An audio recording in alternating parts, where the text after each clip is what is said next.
Hello everyone, I'm Brian. Today I'm bringing to Women Have Lower Self-Esteem Than Men. Acharya Prashant at AIMS or AIIMS Nagpur 2022. So this is going to be an interesting one. It's going to probably very heated or spicy topic. But that's interesting. Women have lower esteems than men? Maybe? Honestly, I never really took this into account. So here's my personal thoughts, and but generally I've never really thought about this, and but I try to think of my past experiences. I guess I could see that. I do believe women to be maybe more competitive than men, possibly. I have that idea. I don't know if it's true or not. And I think because women tend to be I think, in my personal opinion, women are very competitive against other women. And I think they judge their themselves pretty harshly. Women judge themselves pretty harshly too, and I think that has an effect on their self-esteem. That's my thinking at the moment with the best information that I have, which isn't very much in terms of self-esteem, but I know I think I want to say I know it's personal experience, not personal experience, just from the experiences and things that I've gathered. That's my thoughts so far.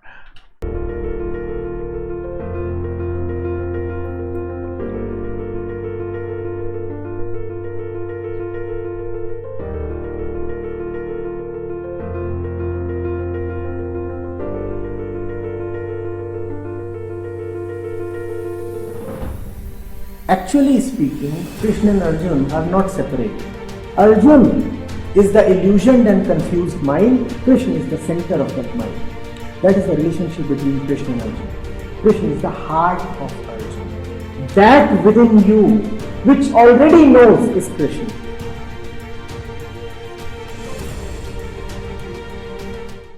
Let me share an incident from our class.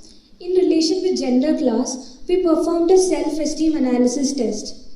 And we, having cracked one of the toughest exams, the results came out that the boys have much higher self-esteem than girls.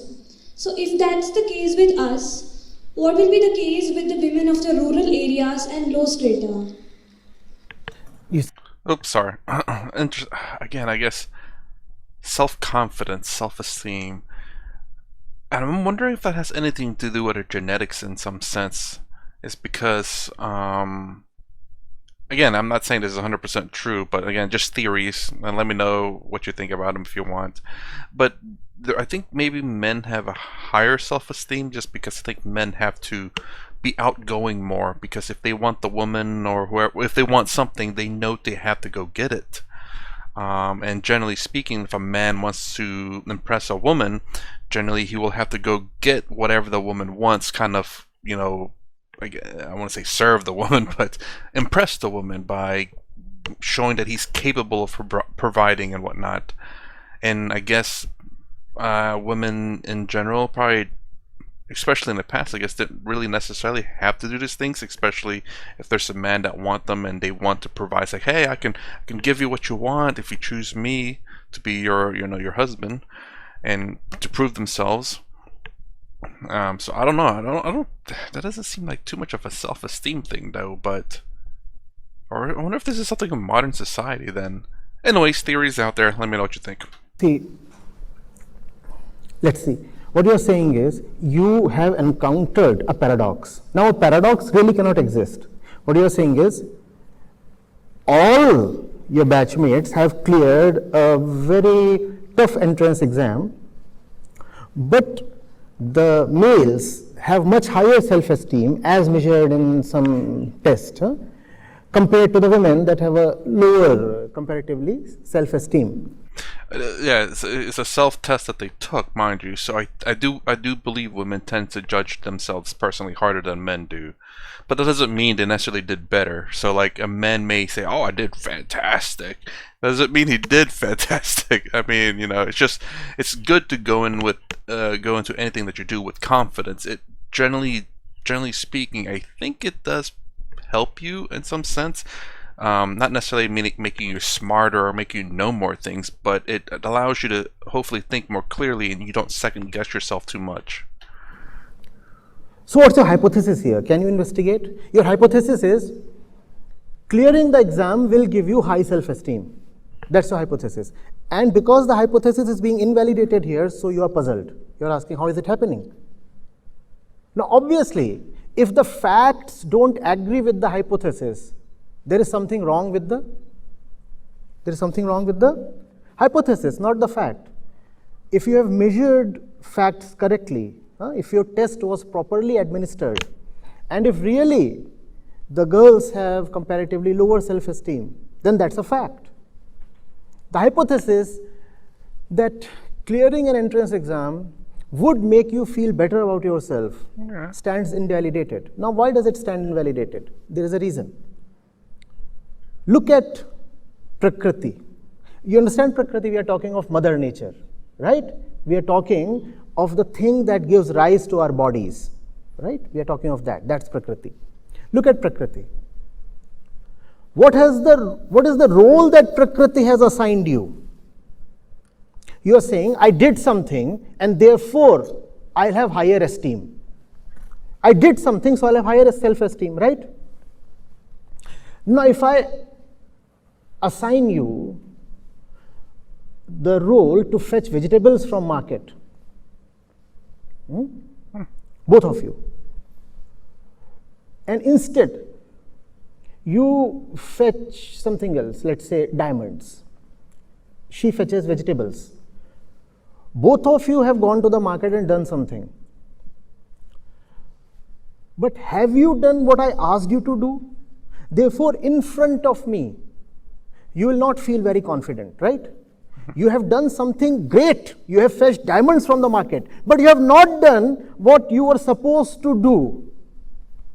Now, what are you supposed to do in the scheme of Mother Nature? As a woman, please tell me.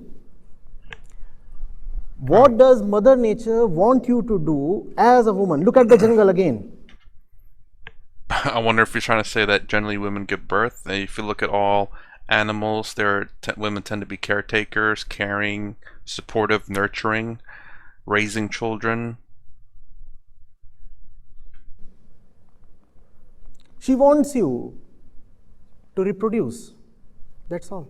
She wants the DNA to be proliferated as much as possible. Now, you might have done a great job in cracking the entrance exam, but you have not done what she wanted you to do. Therefore, you don't feel good about yourself and you won't even know why you don't feel good about yourself. Because inwardly, in your consciousness, you are still carrying her mandate.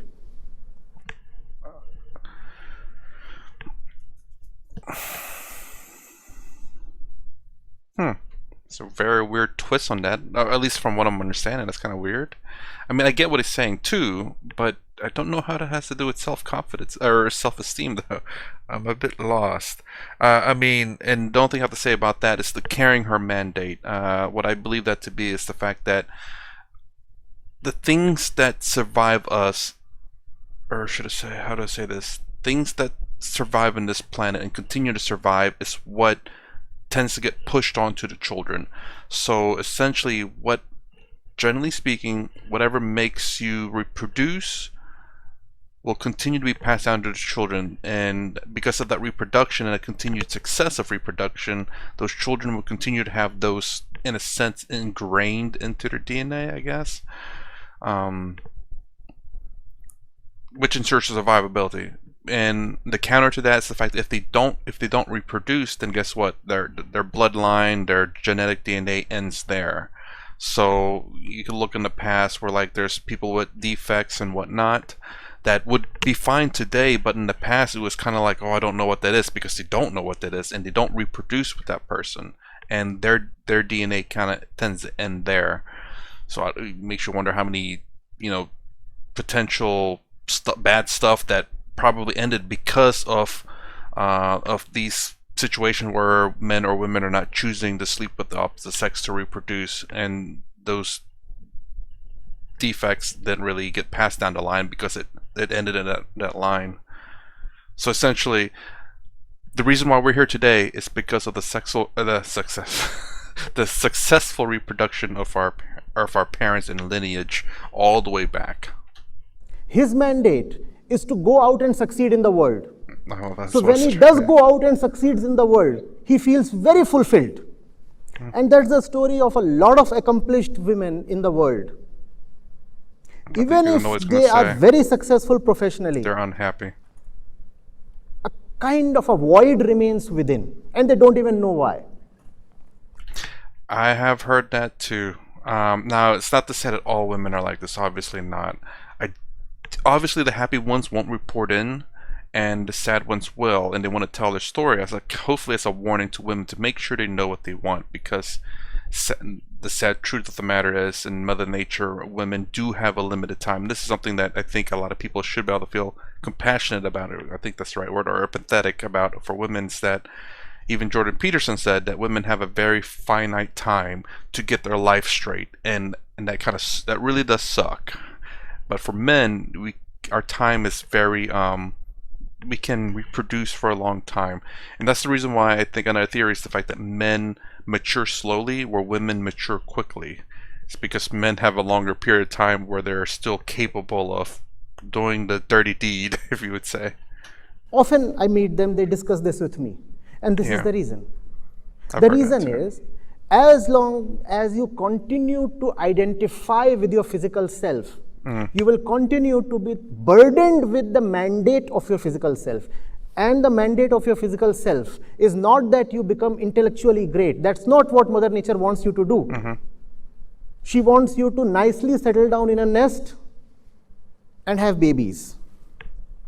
Now, how will then doing even the greatest job in the world contribute to your self-esteem if you have not done what she wants you to do? The only way then to feel fulfilled and self-assured is to disown the job she has given you. And she has given you, I repeat, a very animalistic job. Do you want to continue living by her instructions? That's my request and question to all men and women present here. To the extent that if you do not do her bidding, if you do not live by her instructions, she gives you physical diseases. You are medical students, you might be knowing it better than I do. Women who choose not to live by their biological mandate are more prone to certain reproductive diseases. That's the punishment that she gives you if you do not do what she has sent you to do. And she has not sent you to feel fulfilled or feel liberated or be enlightened in life. Prakriti does not want any kind of fulfillment or liberation or enlightenment for you. All she wants from you is kids and lots of them. Do that and Prakriti is happy. Even if you remain very dumb all your life, but produce a lot of babies, Prakriti is happy. But if you go the way of consciousness, as you must, then there are hurdles. I can only say that it's worth taking up those challenges, it's worth fighting those hurdles. Are you getting it? I have seen this repeatedly and it hurts me no end. In my time, we had a batch of 350 at IIT Delhi, only 13 were girls. And some of them had really good JEE ranks. In fact, most of them had better JEE ranks than me. But just as you mentioned right now, the confidence levels, the level of self-assurance was lower in them compared to their male batchmates. The reason is the same. You might have accomplished much, but both your body and the society, what is the question they ask of you? The question is, when are you going to settle? Yeah. Beta, aage ka kya socha hai? Now, she might be a JEE topper. She might be a medical entrance topper. But that's what both of these ask her. Her body, and the society. This is the question that awaits her at every turn. When are you going to get settled? And after she gets settled, when are you going to have babies? So how can she feel fulfilled or complete or confident just by clearing an entrance exam? Clearing an entrance exam is just 10% of her job, according to Prakriti. It's weird though. I would have never associated self-confidence or doing it great in your exit exam with nature. Prakriti. I can't even say that word. Prakriti. That's still close, but no cigar. But yeah, I mean, self-esteem is generally like whenever I go into like, if I go to take a test and I didn't study, oh, self-esteem. Well, that's my confidence. Self-esteem. Okay, you know, I've heard of self-esteem, but it's meant not very often. As a matter of fact, it's been forever since I've heard that definition. Your self-worth? I guess, okay, I can see it now. But at the same time, I mean, I guess it's a societal thing. What's demanded of them? I do have something to say as I guess a closing cost if I don't forget. Prakriti says 90% of your job lies somewhere else. It lies in the nest. And if you are a failure in the nest, then irrespective of your professional or academic or intellectual accomplishments, you are a failure. Do you want to buy this definition? Do you want to buy this criteria? If you buy this criteria, then I'm afraid you can't live a fulfilled life, especially as a woman. You know, I'm grateful for the first presentation that there was, and it added to my knowledge because several of the big names that you displayed there, I didn't know of them, especially the ones from medical science field. But the ones that I knew of, several of them, I know for sure, you read their biographies, they were not well received by the society, either throughout their life or at several points in their lives. Marie Curie is one such name. We know of her intellectual and professional accomplishments, and yet the society was not very favorable to her. She died doing what she did. You have to get this very, very straight. The society comes from us, and we are our bodies. So when you say society is the oppressor, it is really the configuration of the human brain that's the oppressor. Our oppressor lies in our cells. Our oppressor sits in our DNA. We cannot just say society. What do you mean by society? Society is public. Society is people. Society is human beings. What drives those human beings? You say their desires and their opinions and their ideologies. Where do their desires and opinions come from?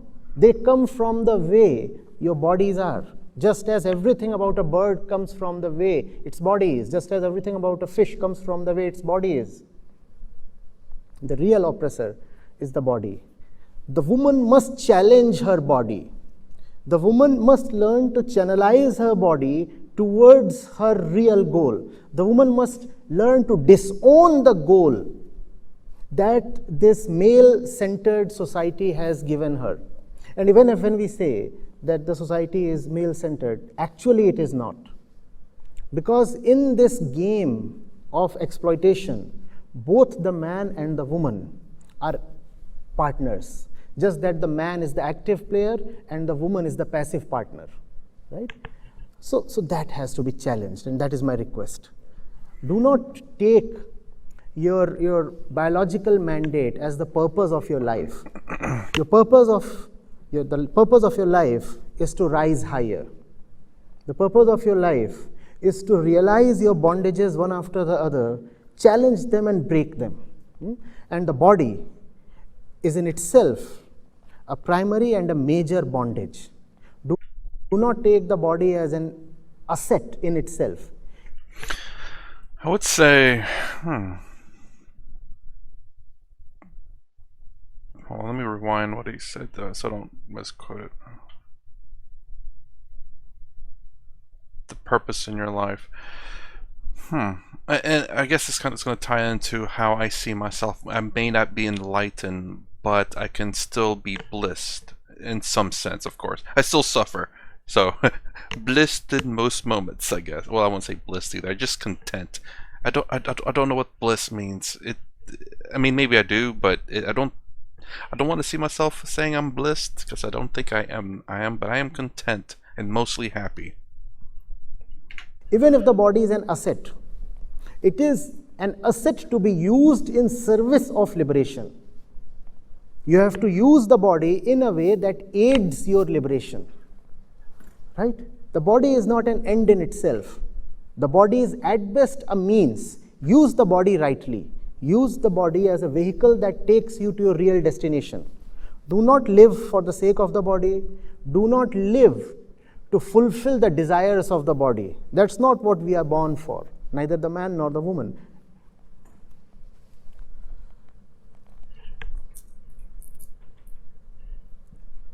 Thank you, Acharya. See, I understand. My responses go way beyond the scope of the question, right? But if I limit my responses to what your questions, what they ask for, then there is no progress, right? We need to go beyond.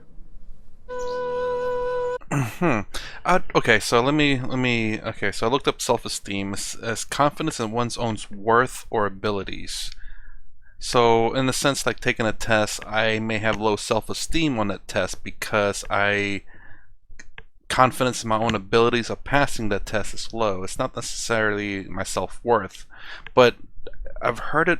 That's the reason why I guess I can see it both ways now.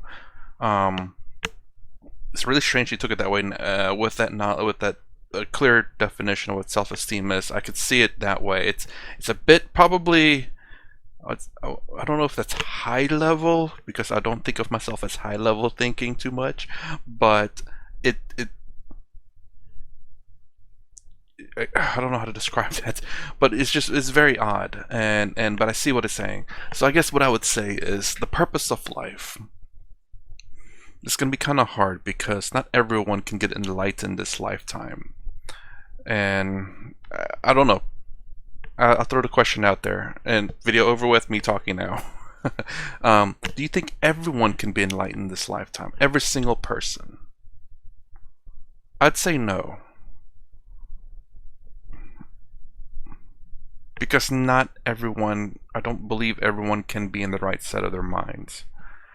And maybe that's the reason why, again, if you believe in rebirth and stuff, that's the reason why we're here.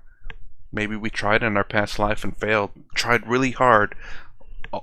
All 60 years of our life, 80 years of our life, trying to get enlightened. Spent the entire time trying to do that. And failed. And we're here. So I don't, this is my theory why, well, not theory, but this is my belief that why we can't all become enlightened no matter how hard we try. Not everyone. Obviously there's going to be people out there who can. It's different for different situations, and maybe this isn't the lifetime for you to be enlightened. So I like to come to a belief that's kind of the center, where you play this role, this illusion, this Maya, and be happy with it, while also trying to be enlightened, because you don't know. You can try right now and become enlightened, or you can try for the rest of your life and just fail. You know, it just might not be the life for you. It might not be this lifetime that you get it. Who knows? So that's what I'm thinking. Like as I watch more of this, and I think, and I see my position in life right now, I kind of look as, am I going to get enlightened? I could try all these things and may never get it, and then my life will suffer, and I'll suffer even more because I cannot get enlightenment. Like the one person he talked to one time, where he's like he's running out of time. He's working on a fantastic job, and he seems like he's very stressed. I guess he keeps saying, I'm running out of time, I'm running out of time, I'm running out of time. Like, my gosh, man, you're really stressing with this, and that's not good. You will not become enlightened if you're stressed, obviously. I think there may be a balance there, to where you don't stress so much about becoming enlightened, but obviously give it a fair shot. And this is, I guess, something, if I remember correctly, that Sri Ramakrishna has said, or at least from Swami Sarvapriyananda's storytelling, that Sri Ramakrishna says that this life is real. Don't think of it as, I'm not quoting verbatim here. The idea is what I'm trying to say, is that this life is real along with the absolute reality. Transactional reality the ring finger, and absolute reality, the middle finger, and then the bottom finger is the subjective reality. But anyways, those two realities are true, and I want to believe that. And so far, in terms of my belief, they are both true. Subjective, not so much so. And I'm glad that Sri Ramakrishna, if I remember correctly, correct me if I'm wrong, has said that. And that's what I want to believe. Even though this may be an illusion, or play, whatever it may be. So I'd say make yourself happy here as well, while trying to be enlightened. Why not both? As a friend of mine would say. I'm laughing because I said what he says. Why not both? Be happy here, be enlightened. Don't try to push for one or the other, I guess. Try both out, continue to practice enlightenment, and try to be enlightened. Well, try to be bliss or content in this life as well. Because maybe this is not the lifetime where you become enlightened, and then you in some sense are just suffering this entire life. I don't know. Some people may have a bit more a stronger belief that you must push for enlightenment every lifetime that you get. I don't know. That to me that seems a bit harsh. So that's the reason why I believe myself to be the middle ground kind of thing, where again, like, I believe in this reality. It may be an illusion, but it feels very real to me, to my experience, and I'm not going to ignore it. And that's what Swami Sarvarpiyananda says, the two arrows. You know, you got the first arrow is a flesh wound that you have to remove and get seen by a doctor. Do not ignore that. And then the second one is the spiritual wound, which is what you must do to heal yourself to become enlightened. So, and I think he was talking about a story about Sri Ramakrishna. I think. What that story? Is it Buddha? Sorry, I can't remember. I remember the story, the idea of the story. It's the fact that even in this reality, you still must care for yourself because it's still real. You don't ignore it just because there's the absolute reality. I guess that goes to prove kind of the ideas that I like and I want to believe in. Again, mind you, words do matter. I do agree. But I'm trying to find the right words. And these are my words too, so I'm not trying to sugarcoat anything or whatever. So I do want to believe this reality to be real, even though it's a transactional or Maya or illusion, but also the absolute reality. Oh, and for the women, sorry, I wanted to get in with what he's saying about, ignore your nature's calling in some sense. I would not say that. I would tell, because if I were to continue to believe what I choose to believe, which is this reality is real, and you have desires. The thing is about extreme desires. I think it's fine for you to fulfill your desires here. It's just a matter of looking at it in terms of realities.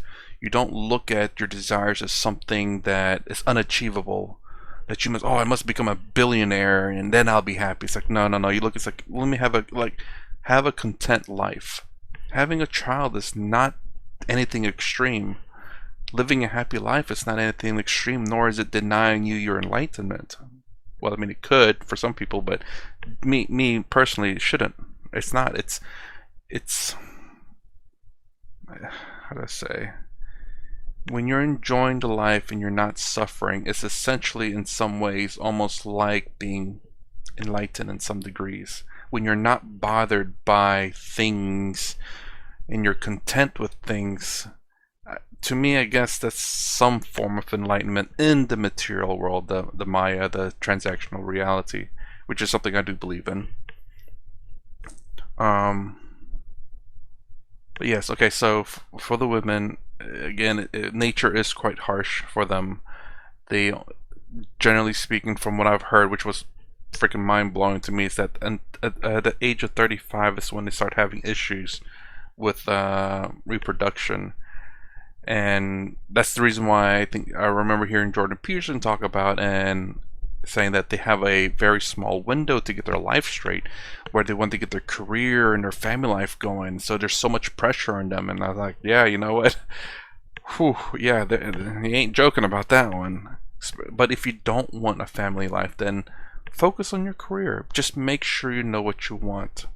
That is the most important thing. Know what you want out of life. If you want a family, I guess the suggestion that I've heard that seems very practical is to have it when you're younger, which is a weird thing to say.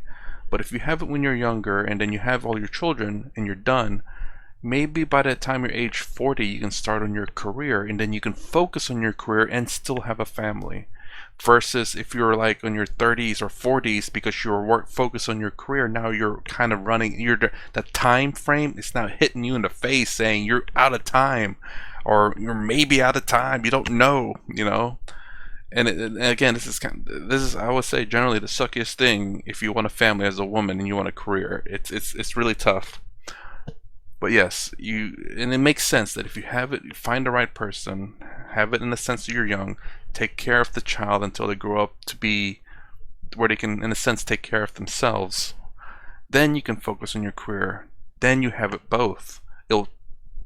I mean, a lot of people say you get, I guess, to get a really strong career when you're younger. That way, when you're later on in life, you can retire. But then at that point, if you want a family, you're done with that one. But with a career, later on, you're guaranteed your family. And then if you don't make it a career, you have a family to support you. I guess people who do not have families and end up going career better save enough money, because if they have no children to take care of them, or they don't have friends to take care of them when they get older, you become fragile. You can't work forever. And if you don't save enough, then I don't know. That's what I kind of curious about. Like, I don't know what happens. Like, is there like social services for that kind of stuff? Again, do not take my advice from me. Just consider what I say and then talk to people about this, like their thoughts about it. Women. I don't know. Men, men. We kind of got lucky in terms of the reproduction part on a lot of things. More than just the fact that we can do it in our later years, but other things too. Anyways, that's weird. That's my reaction to women have lower self-esteem than men, which went on a tangent, but I understood him. If you like my content, please consider subscribing. Thumbs up, thumbs down below. Thanks for watching. I'll see you in the next vid.